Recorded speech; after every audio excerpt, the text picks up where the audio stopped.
For years, we've been talking about conversion metrics versus vanity metrics.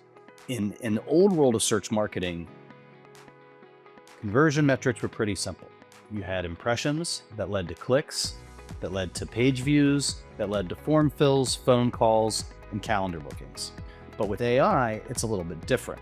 Now you have to measure different areas. One, how many times are you being prompted in an AI search? How many times is your brand mentioned in an answer? How many times is your brand cited? How many citations do you have?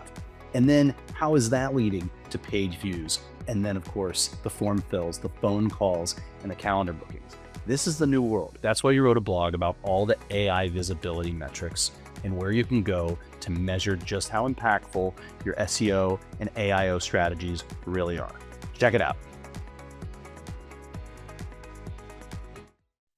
That's it for today. If you like what you see, give us a thumbs up and make sure you hit subscribe so you can see our latest videos as soon as they drop.